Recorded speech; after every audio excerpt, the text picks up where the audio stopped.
अशोक जी, अब आप लोगों ने भी तय कर लिया है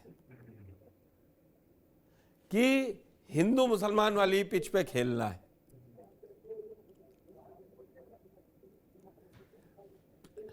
चौबीस में भले उस पिच पे लोकसभा चुनाव में न गए हों, लेकिन धीमे धीमे उस पिच पर आने की पूरी तैयारी कर ली है, क्योंकि अब आपको लगता है कि इनसे मुकाबला डट के ही किया जा सकता है।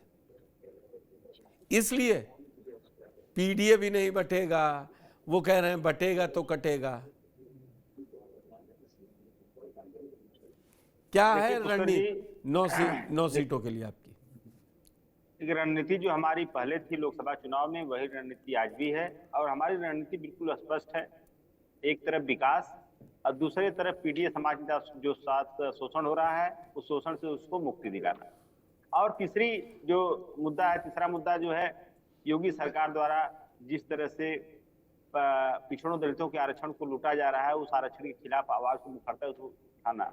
ये सारे मुद्दे हमारे जो लोकसभा में थे वो आज भी परसिस्ट कर रहे हैं मुद्दे। नहीं, वो हो सकता है आपके चुनावी उसमें हो, पोस्टर में तो अब ना पीडीए बटेगा। सुन लिया होगा, अखिलेश जी ने भी कह दिया, शिवपाल जी ने भी कह दिया।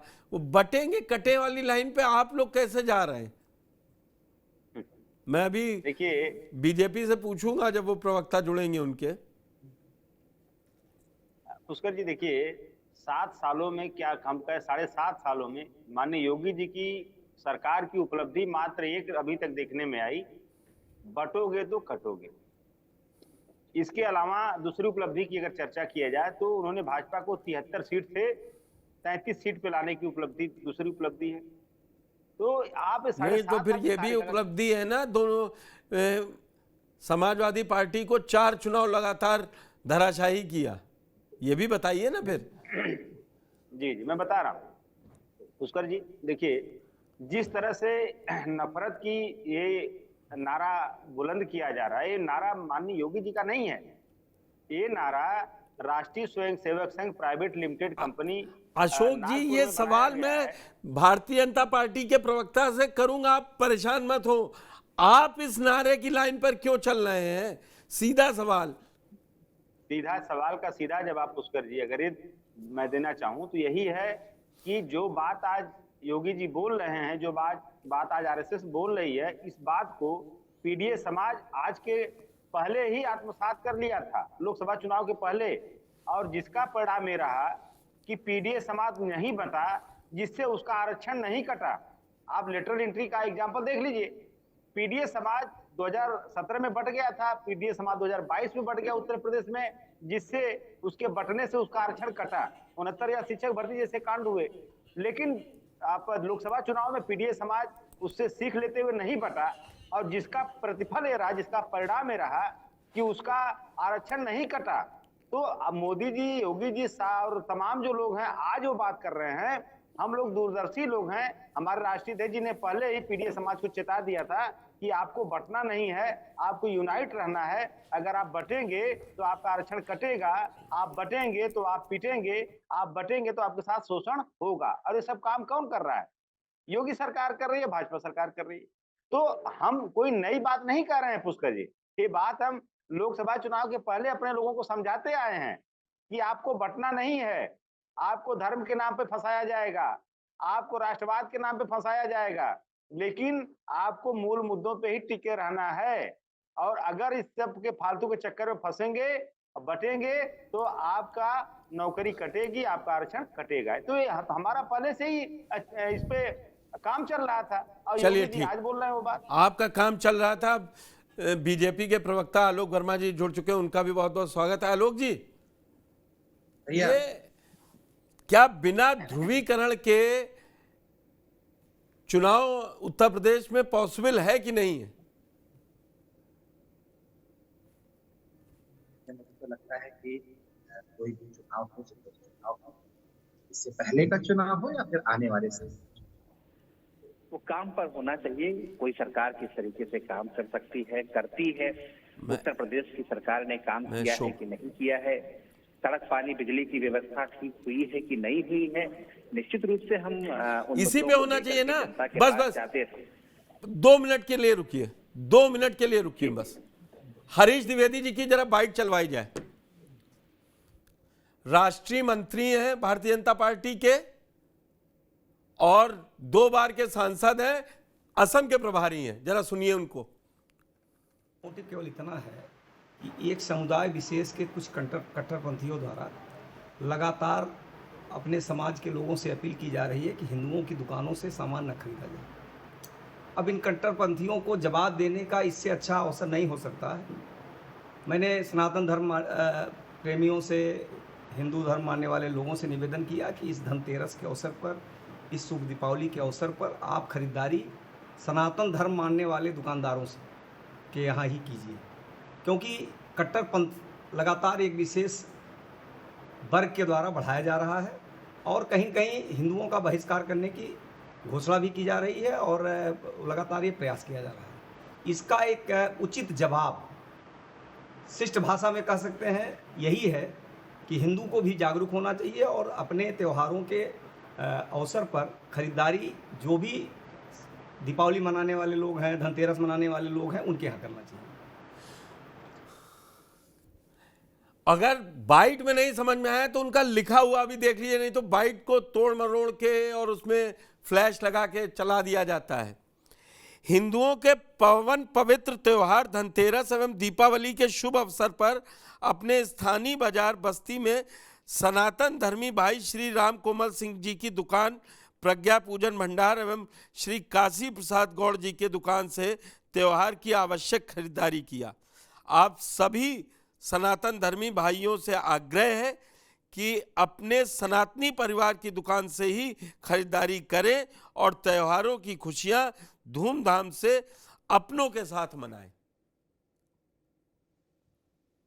आलोक जी, ये विकास काम ये तो दिखाई नहीं दिया कहीं मुझे। और यूपी में चुनाव है, ये हरीश द्विवेदी जी को बताने की भी जरूरत नहीं है। राष्ट्रीय मंत्री हैं, असम के प्रभारी हैं और चुनाव के साथ साथ त्योहार है। रामलला के वस्त्र अयोध्या में मुस्लिम परिवार भी सिलते थे और हर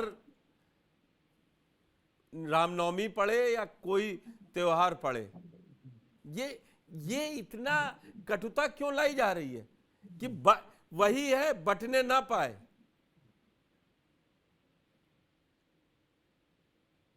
जी आलोक जी। नहीं चौहान साहब, जहां तक मैं समझता हूँ एक प्रक्रिया है।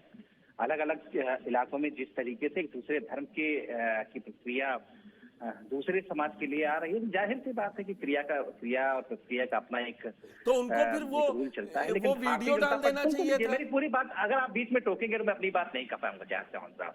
मुझे आपने अपनी बात कह दी, मुझे अपनी बात कहने दीजिए। भारतीय जनता पार्टी का मैं प्रवक्ता हूं, तो निश्चित रूप से भारतीय जनता पार्टी जिस सोच को लेकर के आगे बढ़ती है उसको मैं रखता हूं।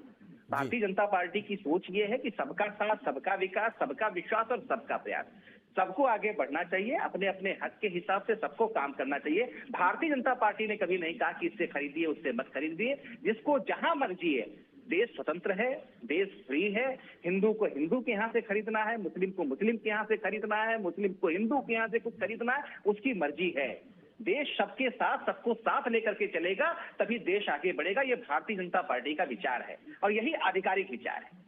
ये हरीश द्विवेदी जी का भारतीय जनता पार्टी से कोई लेना देना नहीं है।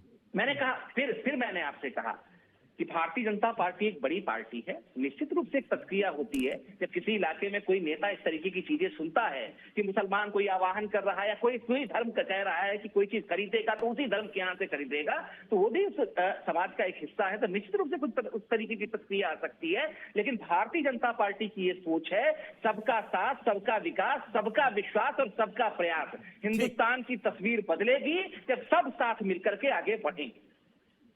तो फिर ये हर जगह इस बार पोस्टर लग रहे हैं, नोएडा में भी लग रहे हैं, लखनऊ में भी लग रहे हैं, बटोगे तो कटोगे, बटेंगे तो कटेंगे। ये पूरे उफान पर है। चौहान साहब, ये तो आपने भी देखा 2024 के इलेक्शन में हमको गफलत में डाल करके बांटने की कोशिश की गई। क्या कहा गया 2024 के चुनाव में कि मोदी जी आएंगे तीसरी बार तो संविधान बदल देंगे। क्या उससे पहले 10 साल मोदी जी सत्ता में नहीं थे और बहुमत में नहीं थे? क्या कोई रोक सकता था कि इनको संविधान बदल दे? तो ये जो गफलत फैलाने की कोशिश की जाती है, जो बांटने की कोशिश की जाती है, ये हिंदुस्तान की राजनीति का एक विद्रूप चेहरा है। तो मुझे लगता है कि अगर योगी जी ने तो बात कही है कि ये बात हम आपकी मान भी लेते हैं, निश्चित ये रूप से बात मैं जब भी आपकी हम मान भी बांटेंगे। लेता हूं आलोक जी। ये आवाज आ रही है आपको?